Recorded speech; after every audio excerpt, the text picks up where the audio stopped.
Good afternoon, everyone. As you all come in, I'll just give a little bit more time for everyone to be able to get into the session of today's talking to us with Dr. Kristen Mann.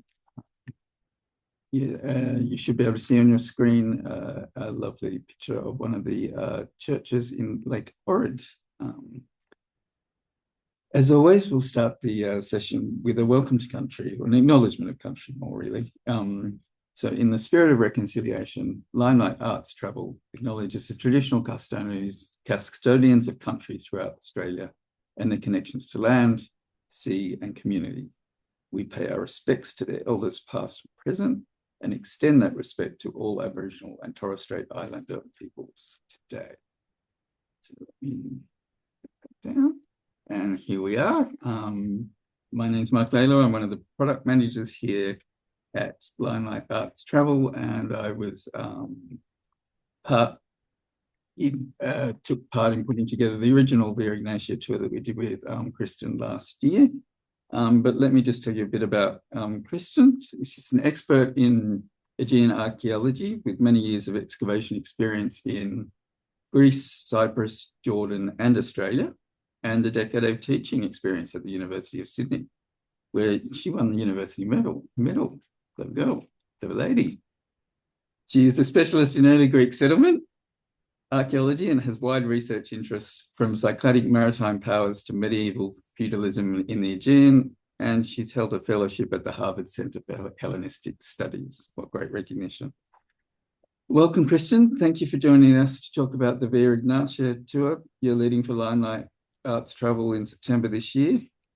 It's a fascinating journey along an important trade route across the Roman Empire that connects Albania, northern Macedonia, and Greece to Constantinople. Kristen joins us today from Greece, so from the island of Andros. Is that correct, Kristen? Indeed it is. Great. Indeed all right, lovely to see you this afternoon. Thank you for taking part in this today. I'm sure everyone will enjoy sharing your knowledge.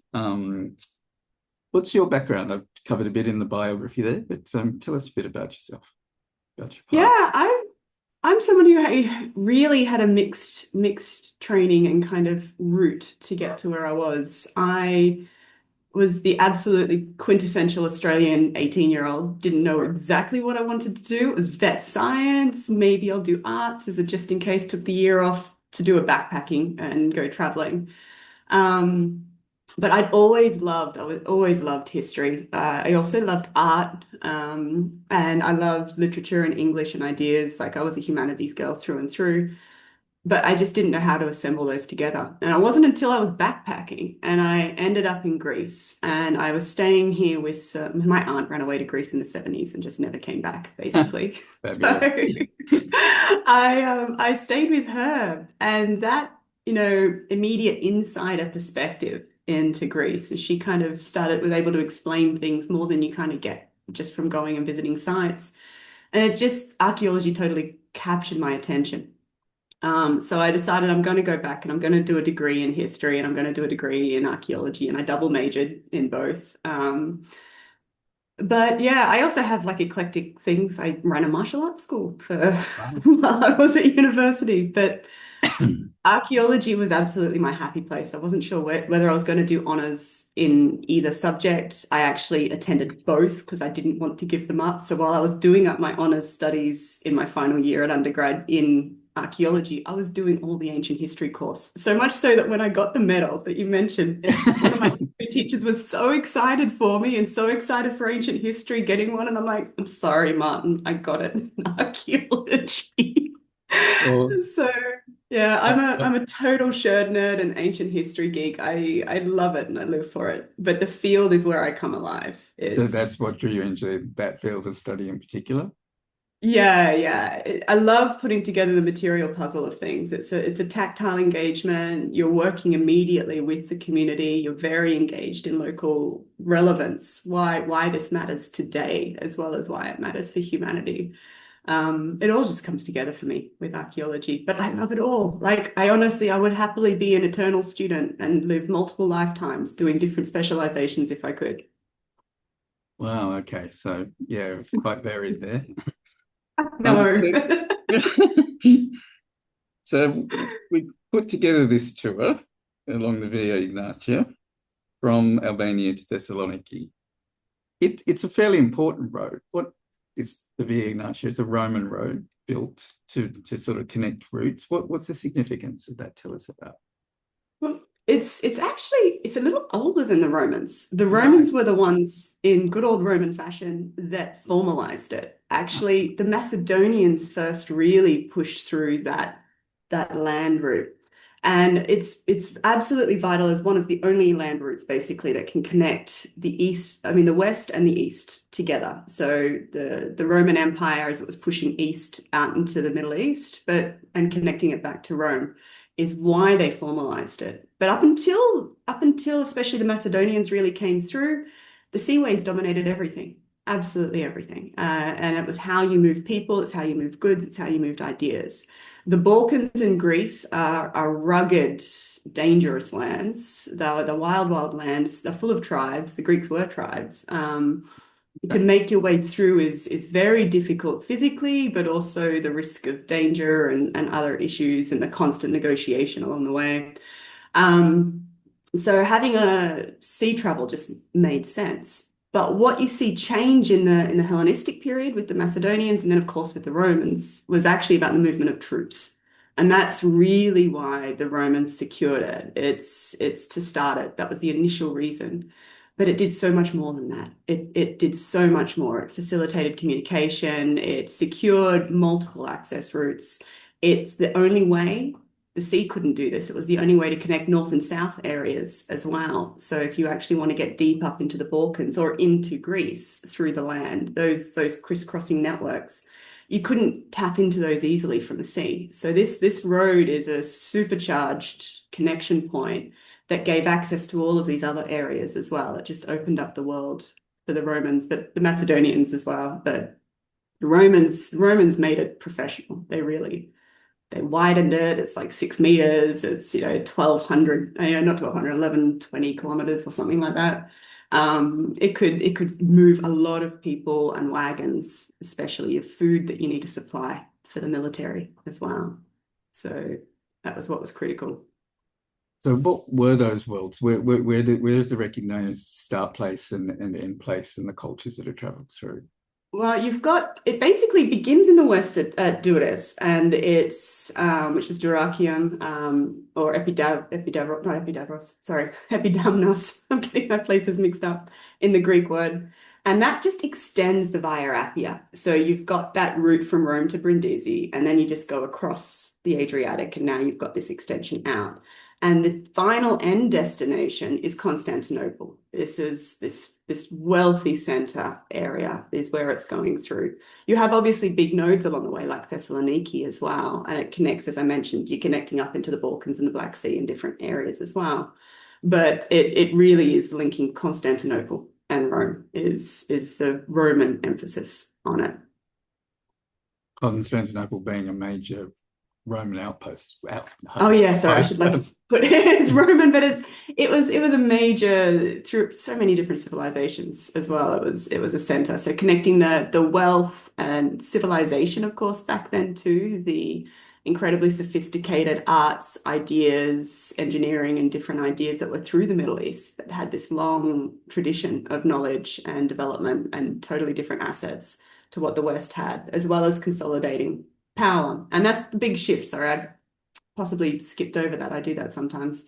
With the Macedonian world outlook, the reason why they really needed this as well is their framework for what the world looked like was different.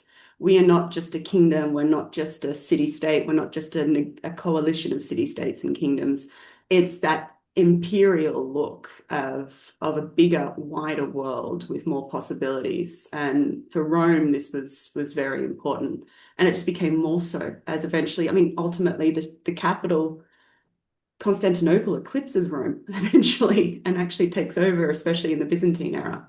So it's really these central mixing points from east to west. Yeah. So very important, starts in Rome, but uses the maritime route to come across to, as you mentioned, Dures. that's sort of technically where it starts in the Balkan region. Yeah, So there's 2 points, but it's Durrës is the big one. It's the important bridge between the east and west, right? Absolutely. Yeah, So absolutely. very strategic, even dating back pre Roman times.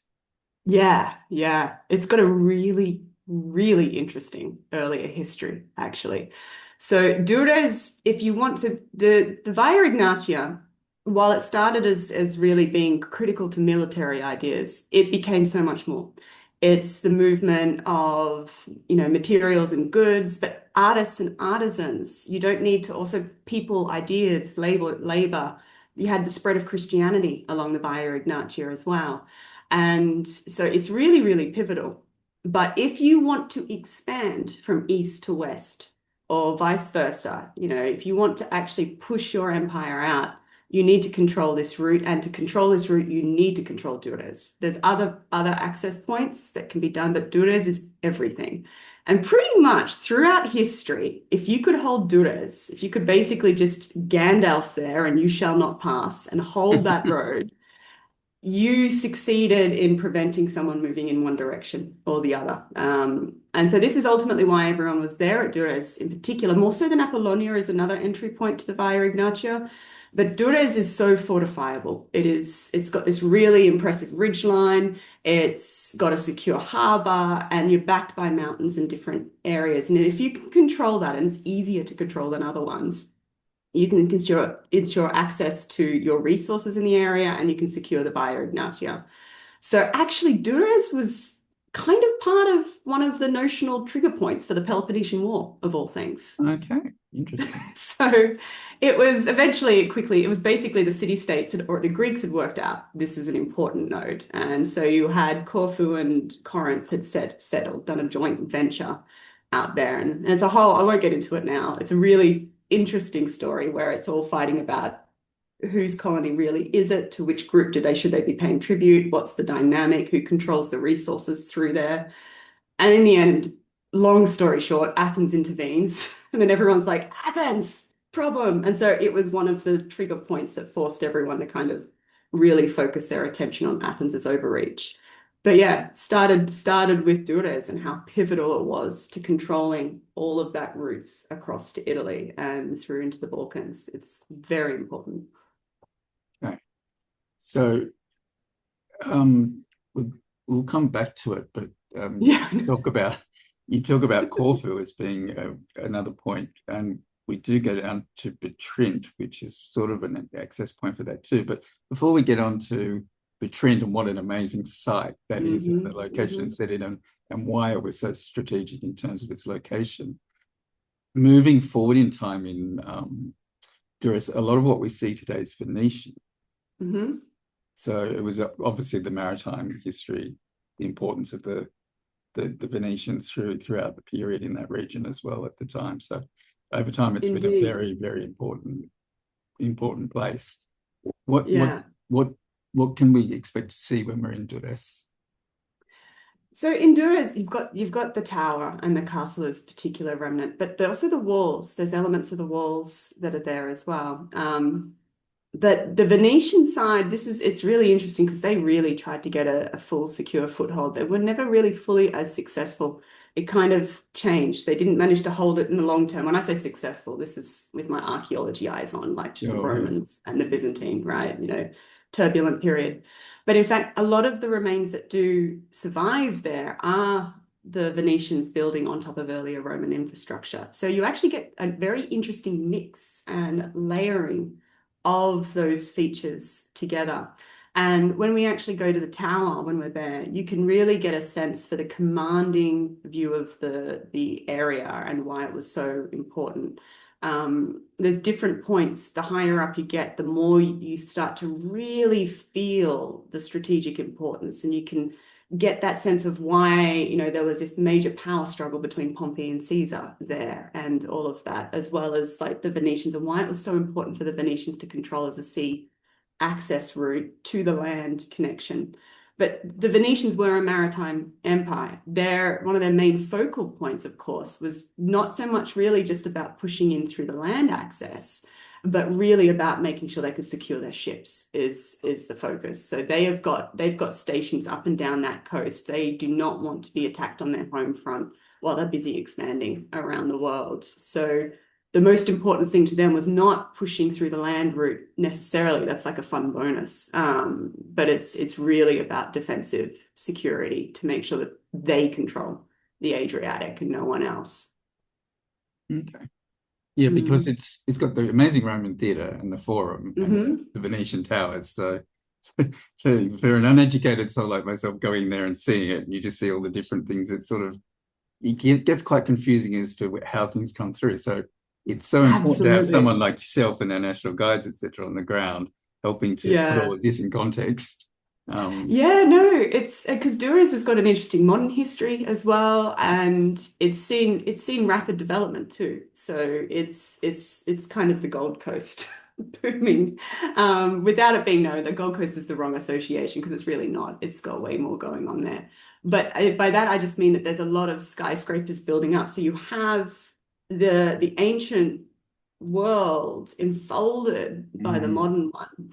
And that's why you really do need those high points that we visit on the tour to actually get that sense of the location and why it matters. Otherwise, you're surrounded by these amazing restaurants and you've got these little discoveries you're walking through, and then you see in the basement of someone, they've got ruins and relics, and you've got various things that are in these surprising pockets. And it's so hard to piece together the history and what you're looking at, how it worked as a city. It's very hard to get that sense of it because it was so important. It was so overwritten throughout history. It's changed, and that's a process that's evolving today. Its importance is still central today. It's an incredibly important economic powerhouse for Albania now. So it's just this enfolded tangle of human history and materiality through time. It's a whole other thing.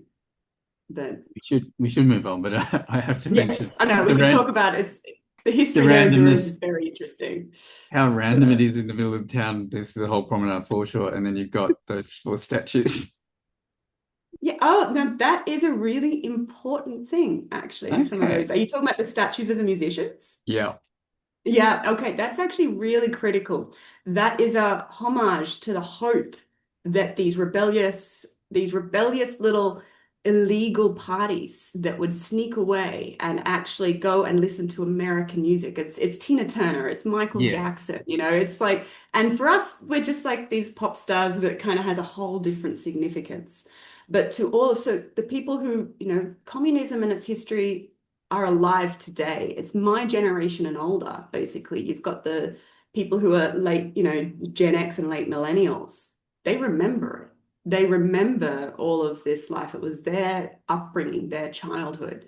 And so this statue is more than just a random kind of homage to Americanism or anything, or like, pop stars. It's not about fame. It has nothing to do with fame. It has everything to do with hope and this revelation of this different world that existed beyond the isolation.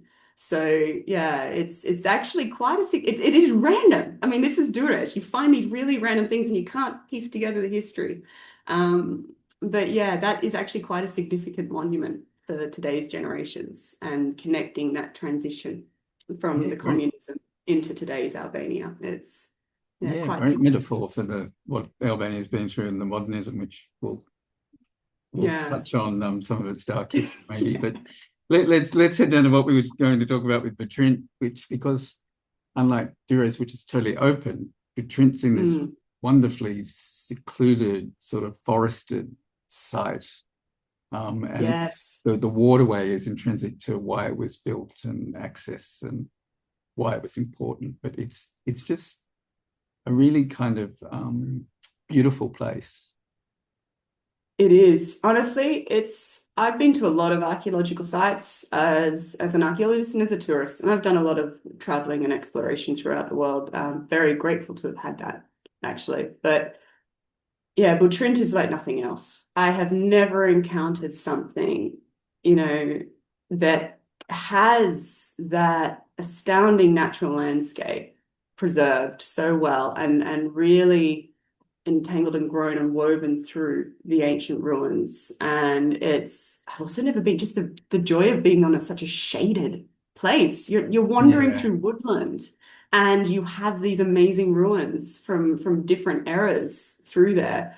It's just beautiful. It's just really beautiful. And it's so unusual to have that. There was something else I was going to say about that, but it's really quite striking. So it's I've lost my train of thought. I got really excited about something, but I was busy trying to finish a sentence. And it's sort of on two levels. You're coming in as you enter, and then you climb up to the fortress, I guess, which also houses a great little mini archaeological museum with some of the finds from there. It's kind of unexpected to come across this great statuary, and it's just small, but it's just lovely. It's delightful. I love these museums. I love a small one with an excellent collection. It's just enough, especially after a long day walking around a site.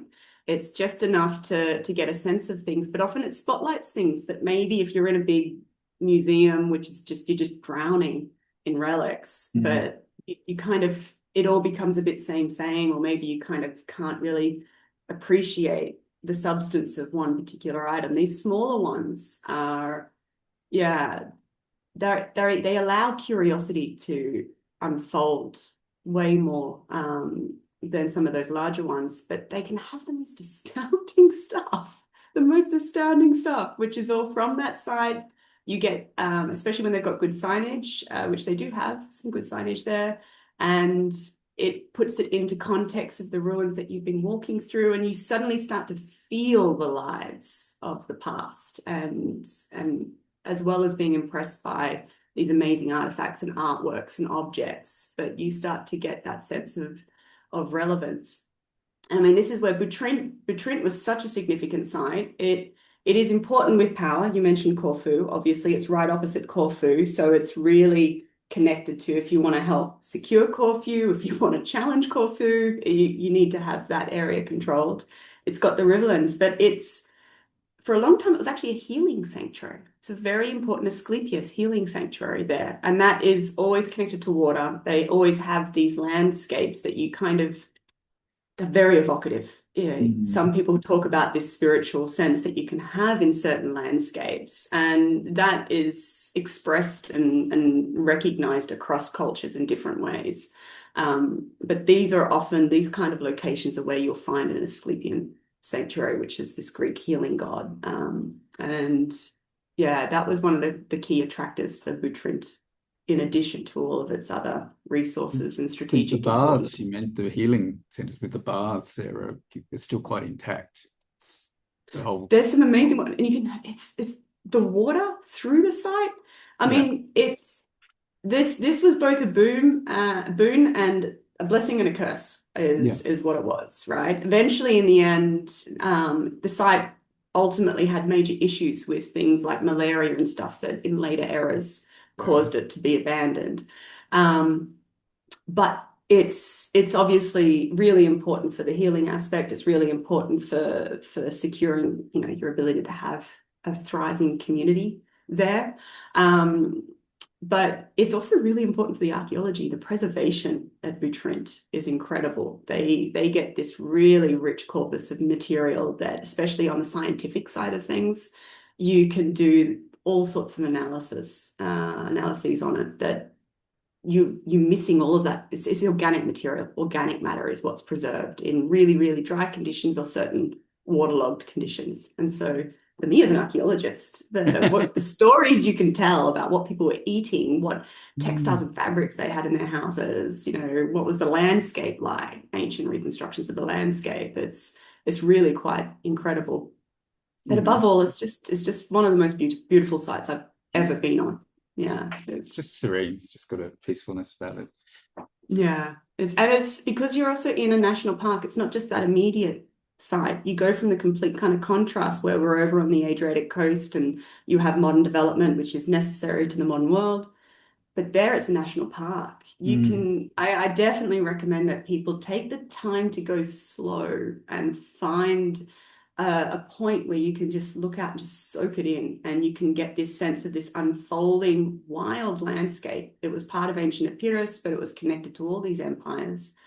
And the idea of people living out there in this wilderness is one of the few places you can actually get that feeling of what it was like to be in a little bastion of thriving urbanism and industry and civilization, surrounded by birds and trees and silence. It's really quite remarkable. And Albania itself is full of stunning landscapes. I mean, those settings, the mountains, the drives through the mountains, like when we leave there to go to Dirocasta, you're in a totally different landscape, totally different setting, but again, so evocative and so meaningful. It is, it's funny because like with the modern history, there's this idea of Albania as a poor country, but that's not because of its resources. That's because of mismanagement and different, government decisions and things and history, right? But Albania is such a rich landscape in beauty. But it also in natural resources, minerals, ores, all sorts of things. But really one of its richest assets is its water. There is so much water through Albania. It's, for me, especially coming from Australia and Greece, and it's my next door neighbor, and it's just totally different. And because of that water, there's this flourishing, and there's been this evolving shift in landscape management as well. It's been a steep learning curve. One of the things, of course, with communism, which for me as an academic was really radical to realize that, in terms of archaeological theory, there was still like basically back in cultural Marxism from the early 20th century, all of the development of methods, techniques, ideas, different ways of thinking, different discoveries were frozen during the isolation. And that was the same with so much else. But that isolation at the same time protected so much of the natural resources. They didn't So destroy even it. though ways of being able to do scientific and intervention to preserve and conserve, it's a big issue with conservation of sites. There's a lot of debates going on right now with a few areas where there was things done with parts of the Via Egnatia that were put under bitumen and stuff to try to enable tourists to come in, and the idea that would protect it without really understanding the engineering properties of bitumen. So there's debates and stuff still happening, but Albania is unlike anything else because it has been protected, and there is so much there archaeologically, environmentally. It's got these amazing animal landscapes. Anyway, we're not here to talk about all of that. We're talking about the Via Egnatia and all of the cultural history, but there's just so much to discover through there, and it's really wild in all senses of the word. So if we keep moving through with the path of the pathway of the tour, we sort of come into a different era with the Byzantine influences and the churches heading around Lake Ohrid and into, as you mentioned, the Macedonian regions. Yeah. North Macedonia is again something else, which is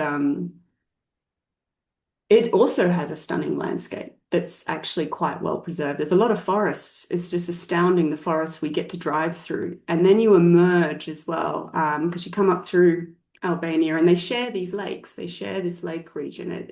They're shared across multiple countries. And Ohrid is just incredible. Honestly, it's this resource-rich area. It was this Garden of Eden, basically, in early prehistory through. Those lakes have got a really unique hydrogeology, which just basically means a lot of nutrients, a lot of food, and a lot of wildlife. And it's just the easiest place to live. You've just got everything you need just is there. It will come to you. So we do explore the prehistory and get that sense of it a little bit there as well. But it's just a truly serene landscape. The calmness of the lakes, the peace, the introspection and reflection it invites, you really feel it. And so it became this center of these Byzantine churches. So the Byzantine, by the way, is a word we apply. It's not how the Romans thought of themselves, Right. but we use it to differentiate the Eastern that became Christian Roman Empire that was centered on Byzantium, which is Constantinople, which is Istanbul, from the Roman side of things. But with the rise of the Christian Empire through Rome, extending out through Rome, you see the Via Egnatia is critical to this. Now, the history there on Ohrid is really interesting because actually throughout our travels, we're at this melting point of the Western Catholic tradition and the Eastern Orthodox tradition in particular. And you often get them coexisting peacefully. Sometimes you get sort of challenges, but it's a really interesting balance and shift through time. And where this area through Nome and Ohrid became so important was from some missionaries, these two brothers that actually were connected to the Roman tradition, even though they're so far inland and you'd think they'd be connected to the Eastern one. And they were pivotal for spreading Christianity up, especially into the Slavic regions up north through, I mentioned all those north-south connections, and they were really fundamental to it.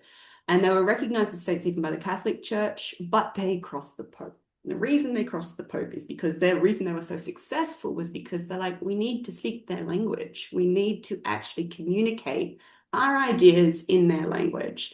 And so they were radical because they were not doing the Latin liturgy. They were doing everything in Slavic, so much so that the Cyrillic alphabet comes from Saint Cyril, who actually, it was all the schools developed there. And in the end, the church is like, you guys can do it. We like your success. And then eventually they're like, no, we don't like your methods. You guys are exiled. And they found a home and a haven in the Bulgarian Empire. So why they're there on that lake also, again, these water places with these healing traditions, it's got a strong tradition of healing ritual, prehistory, but also Christian healing rituals and pilgrimages as I well. love this connection, this thread coming through. I love it so much. It's one of my favorite things living in this part of the world is feeling that living thread of, I've studied ancient Greek and Roman religion and material practices, and they are absolutely still continuing in a very evolved form now here. But yeah, let's not get distracted by that. But there's so you have like places that attract spirituality. Obviously, there's landscape, you've got the monastic traditions, but this was not about being isolated. It was about connection. There was a theological school that was founded there, but it's kind of at the bottom end of the Bulgarian Empire. So it's connecting up, but it's also still tapping into that root. It is not losing its access to East and West. It's a very strategic location to bring all of these ideas and the mission of spreading Christianity and the ideas in a native language. So that legacy continues. It has a strong contemporary pilgrimage tradition too. So it's one thing that when you're there, there'll be gaggles of tourists admiring it, having their guided tours through the buildings, the architecture, the history, the art. The art's really quite cool. But the whole time there are pilgrims coming through, and they have traveled often very far to come through and visit these particular sites. So it's something which I was actually quite impressed. Everybody just has that sense of respect. Tourists come in all shapes and sizes, and you can see good tourism and bad tourism. But I think it's just the atmosphere. Everyone just is immediately respectful, gives space, and lets people come through. And so it's really, it's a really powerful site, actually. Just again, so beautiful, so beautiful. And you can certainly sort of see that Slavic Eastern church influence with the icons in the church, the way the paintings are done, the frescoes on the walls. It's quite different to what you'd see in a Roman. This is what's really interesting, because I mean they also were they were given autonomy. This is one of the attractions with the Bulgarian Empire, was that they were given autonomy, so they kind of chose to align themselves there. But yeah, this fact that it materially and in so many ways it's Orthodox, right? It looks like, it's Orthodox, but it has that Catholic tradition, and it wasn't always. The Orthodox existed separately at this time. This is like the 9th century, so there'd already been the established two traditions. But yeah, that expression of it is really interesting. It's a really wonderful, wonderful area. But the modern town as well, staying in the hotel and having those evening sunsets and just being able to soak it in. It's a restful place. Very pretty place. Very pretty place. Yeah. Oh, so should we go back in time a bit? Yeah, sure. So shall Where we shall we go? Where should we go go back to next? Philip II of Macedon and his Ah, son that some people might know, and a yes, couple of the major sites that we visit on the tour here. I'm talking about yes, Pella and Vergina, of course. yes, indeed. Vergina being an Yeah, amazing site only recently discovered. sorry. Vergina being amazing in the terms of the way it's situated, and it was only recently discovered, am I right, in the 70s, 1978? Yeah, it's yeah, I'm just funny thinking of recently discovered. I'm still thinking of all the Sorry. incredible things that we've discovered in the 2010s and 2020s. So Not there's trying to undermine your archaeology. work, Kristen. Not at all, not at all. Not even my work, some of them. There's just some truly astounding discoveries that are happening in this part of the world. But yeah, no, it is relatively recent. It's not one of the big well-known sites at all.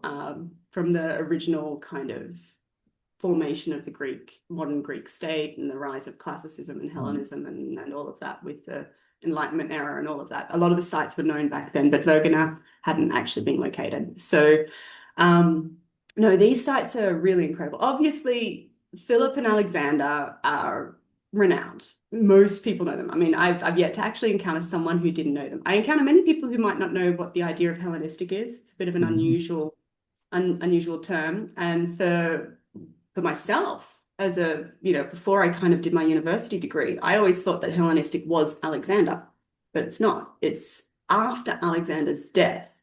And up until that point, the Greek Macedonian world was heading in one particular direction, with this expansion all the way out to Afghanistan. And you've got this centralized ruling family that was just becoming more and more powerful through time.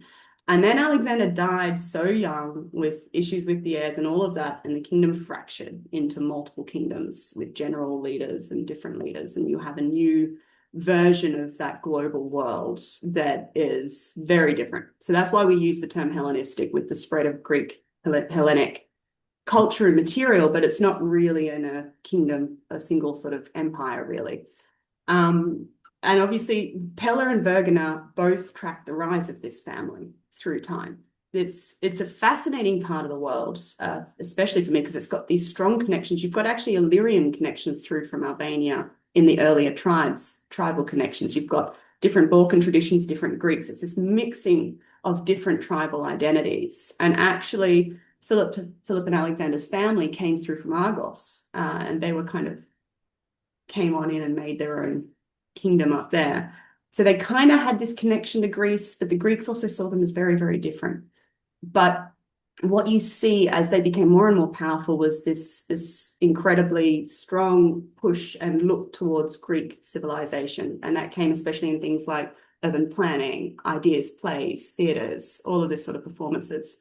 So these two sites are these intentional creations as representations of the best and biggest of Greek civilization, because this is what the Macedonians were really pushing. So they're very, very different, though. Pella is the more recent modern capital. This changes. This is originally, it was at Agai and Vergina, right? Vergina is the burial site. Agai was the capital city back there. And that was already an impressive city, and it had all the classic hallmarks of Greek civilization. It had its theater, it had all its different elements, but it also had a palace, because unlike Greece, you have a ruling king and family. You've got a royal family, and this is so fundamentally different.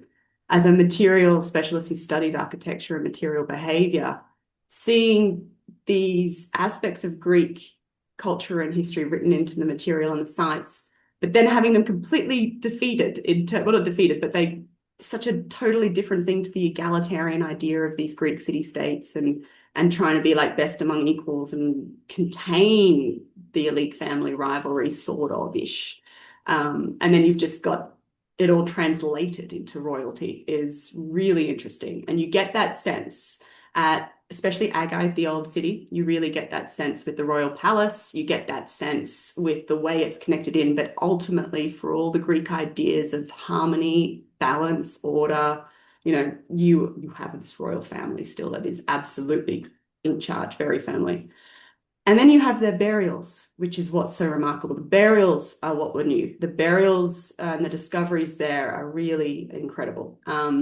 They are, of course, also very important to the modern Greek identity. So a lot of the reasons why Pella and Vergina are some of the most funded sites is because they're very important historically, but also it is really part of that connection and tension, especially between North Macedonia and Greece, about who owns the history, who owns the culture, right?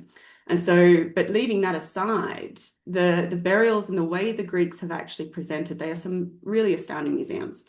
The way that you go through, it is really in the modern Greek state, it's hallowed ground. This is a sacred site. Some people might say that that's constructed and artificial. To my mind, it doesn't matter. This is a hero. This is an ancestor hero to the modern Greek state. And when you walk in, that respect and that translation into acknowledging that it's everything's hushed tones. You descend into the tombs, you go down into the darkness, and it's soft lighting, and you won't hear the usual sounds of museum and loud noises. Everything is very respectful, and there's a lot of dignity and gravitas in this museum. And you really just get a sense of the wealth that these families had. I mean, they were wealthy before they pushed out and conquered the entire East, but yeah, it's all through there. And so one of the key attractions, of course, is the grave that is debated. Is it Philip II? Is it Alexander's dad? Is it not? And so these archaeological debates and discussions are really interesting, the understanding of how do we identify people? And when it's so important, when it's such a big, famous historical figure and so important to national identity, how deep the debate gets as everyone really digs into the details. There's a few areas. My area is not cross-examined anywhere near as much. Other areas, for instance, there's a fabulous new hominid in South Africa, Homo naledi, which is like 300,000 years ago, and the evidence suggests they buried their dead. Radical. So those archaeologists have to present their findings with extreme rigor. And it's the same. This sort of level of investment, modern investment, is very, very much there. So there's a really good scientist, detailed information about what you're looking at, And Pella, you get that different sense. You can see the city. Vergina and Egnatia are all kind of locked into sort of a more contoured landscape. Pella was a river city. The river's gone now. The sea, not river and sea, but it's all shifted. So you don't get that sense of it being a harbour port, which it was. Okay. But you can see it unfold before you. You see the monumentality of it. And this was obviously the heart of Cassander and one of the key Hellenistic kingdoms, but it was always the homeland of the Macedonian kingdoms. And so it had huge significance, but it also had a lot of money. And the villas there are just unbelievable. The trade and crafts and artworks and skills that this fostered. And of course, you've got the sea routes, you've got the road, you've got everything kind of there. It's this bastion of power. But if I were to actually say out of all of the different museums and sites we see there, and there's a lot, and this is big and it's very well done. As I said, they've put a lot of time and thought and care and money into these museums. So they're very well done. I love the polycentric one. It's possibly a bit of a radical statement to say because it's like not archaeological at all in the way it presents its information. It's like walking through a contemporary artwork, an art gallery. You have, for instance, all the nails. We find so many nails that come from all the buildings. You find nails all the time. Bag them, tag them, move on. There's only so much you can say from a nail unless you're super into the architecture and the engineering. And they just have turned all those thousands of nails that are found at such a site into this spectacular display, fanning out in radial patterns. They're like artworks in themselves, the way they're presented. It is. I love it. And the information's there. They've got these tiny little signs that actually cover quite a lot about what you're looking at. They have amazing things of archaeological and historical interest, but as well as artistic and aesthetic. But the entire display is just marvelous. And it's spacious and shady and cool, and you just wander. And you just get to explore and appreciate the aesthetics. And honestly, I'm an archaeologist. We love to talk about and emphasize our scientific credentials as well as our humanities ones. And there's a lot about what we can prove definitively. What evidence do we have? What can we prove? And that leads to a way of talking about the past and people that emphasizes maybe logic or kind of pragmatism or different things. But these aesthetic aspects of the world, we just don't put enough value on. We can't prove it. It's impossible to prove. We can't prove that people built their house facing west because they liked the sunset. We can't prove that. So we come up with other reasons.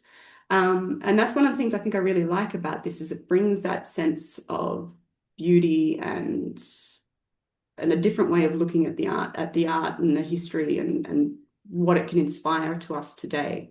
You know, there's all these learning points we learn about the history in the past, and we can learn so much about material resource management or crisis inflection points and how community changes. Archaeology adds a lot.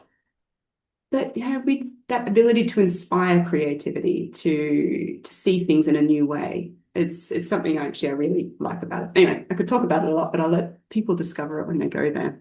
Yeah, and you know, we've said we go coast to coast really, because then we end up at the end of the tour in what is it, the second largest Greek city in Thessaloniki, which again is an incredible preserve of different archaeology and Roman sites to amazing museums. Yes. Archaeological Museum and the Byzantine Museum, and just this beautiful waterfront and this vibrant place where people are promenading and enjoying their drinks and their lunches in the sun. And it's just it's got a vibrancy about it, Thessaloniki. Yeah, it's Thessaloniki, honestly. I love Athens. I landed in Athens. I was awarded a postgraduate fellowship to be a student in Athens. So I got to just live there and be a part of the academic community. The whole world comes to Athens, and the community there as well. Greece has got this. You have to see beneath the surface. Too many people arrive in these big cities and just see the graffiti and the boxy buildings and all of that, and the unkempt roads, and kind of get a bit stressed by the chaos of the driving, maybe, and a bit overwhelmed by just how much energy there is. But you dig beneath the surface and there's these amazing music, art, intellectual traditions, and creative places. But, you know, Thessaloniki, to me, just blows it out of the water. It's a university town. Oh, not town, city. It is the second largest city. One of the stories goes that Melbourne is the third. It used to be, actually. We're not quite anymore, but like we're pretty big. Thessaloniki is a very big city. But it's also rich in industry as well. And so you kind of have this mix of different things that are kind of all closely tied in there that create these recipes for success and this energy. But it is also the foodie capital of Greece, in my opinion. The food there is so different. And that's a legacy of the Via Egnatia. It has stronger connections to different areas with different ingredients and spices. It's still got more of those diverse and ranging cultural traditions that lingered on and have evolved in different ways. It's more open to new ideas as well. You know, the Greek food down south is very different, very, very different. You'll see the same things. You'll see, you know, kolokito keftedes, zucchini balls, or you'll see very similar salads and stuff, but it's just different. And they're more experimental. The food is just mind-blowing. And it has pastries. It's famous for its pastries as well. But art, ideas, music, innovation, there's so much through Thessaloniki. It has this amazing energy. It's more planned as well, the modern city. It's unlike Athens, which is this tangle, you know. It has a more planned and regularized layout, so you can kind of feel a bit more open. You can see the harbor, you can experience it. It slopes up the hill towards this fortress up the top, which, you know, has its own history as well. And so and this is the thing, is it had this thriving continuance of history through time. Athens had a big break. Athens actually was this regional backwater when the Greek state was founded, you know, and originally they were debating where should they have the capital. And Thessaloniki was actually not under control at the time. It was all very evolving. And Nafplio was one of the other contenders. But they chose Athens because of its cultural and historical significance. And modern Greece was so connected to the past, to the classical tradition, and its role and relevance to Western civilization, and it got so much support from the rest of Europe thanks to that thriving tradition of Hellenic studies through there. So it was so significant. So, but there was this gap where it had been kind of abandoned and was much more regional and rural. And you've got these amazing early etchings that you've just got the Acropolis and farmlands with, you know, pastoral herders roaming through there. Whereas Thessaloniki was absolutely a bastion of continuing development and ideas and significance.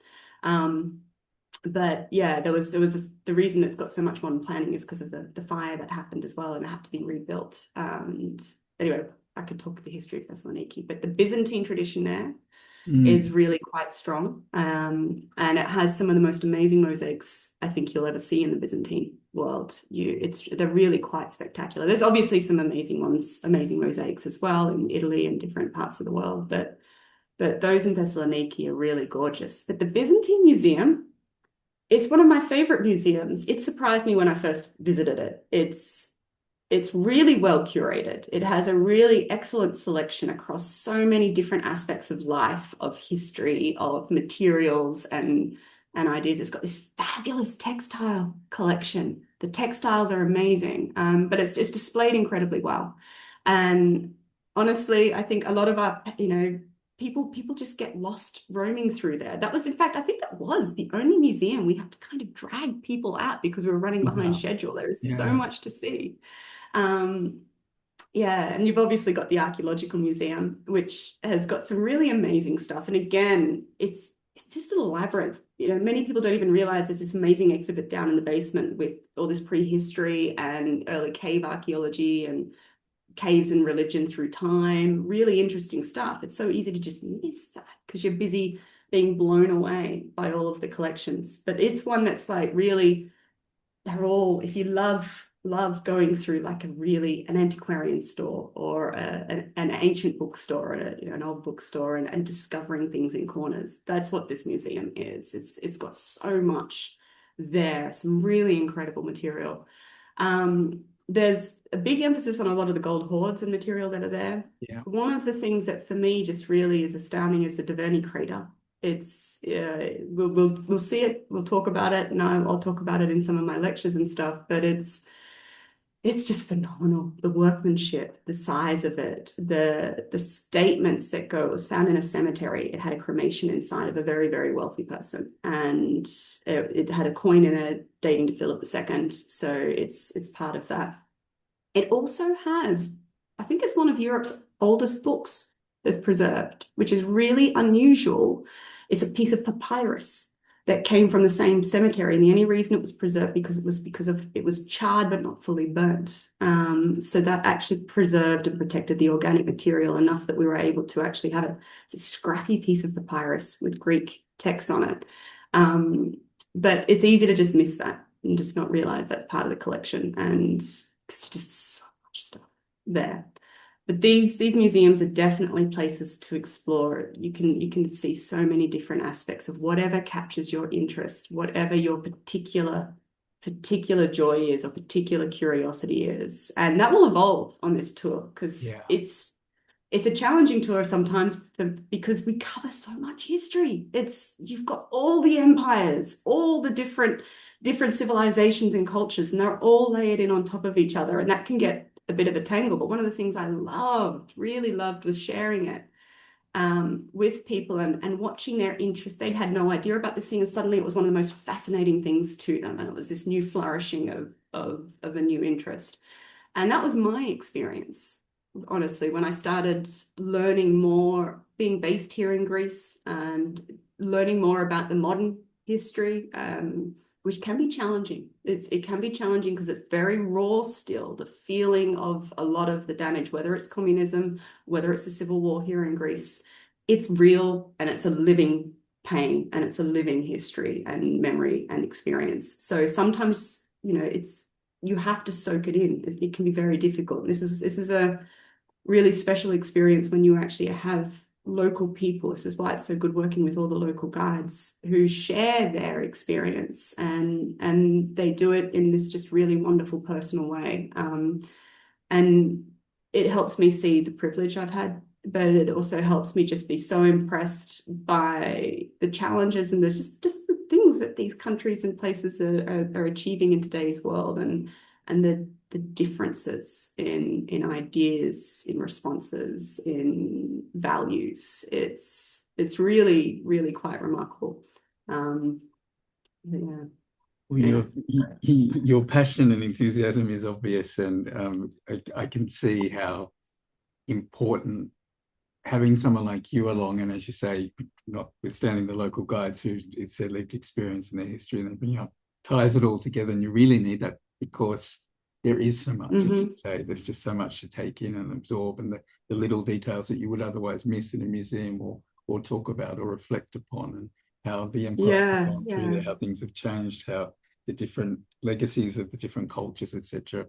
I just think, you don't come away with anything as good as what you can put together for the people and what we can present to them in such a passionate, enthusiastic way. So, wow, I've learned a lot today, and I'm really grateful to be part of that and your passion, and heard what you've got to say. And I'm sure it's going to be a great tour going in September. Yeah, I can't wait. So thank you once again for joining us, Kristen. It's been a pleasure and a delight talking to you today. Thank you very much. Thanks so Mark. It's really been wonderful. I love being able to geek out and share that. It's just one of the joys. All right. Well, thank you everyone for joining us today and joining Kristen and myself. It's been a delight talking to Kristen, as I said, and for myself, reliving some of the sites that we see on the tour and traveling along the Via Egnatia. You can join us again if you'd like to tune in a couple of weeks with Kathleen Olive, and we're going to be talking about Kyushu, a very different part of the world. But we'll say good afternoon. Thank you again for joining us, and happy travels, everybody. Thank you, Kristen.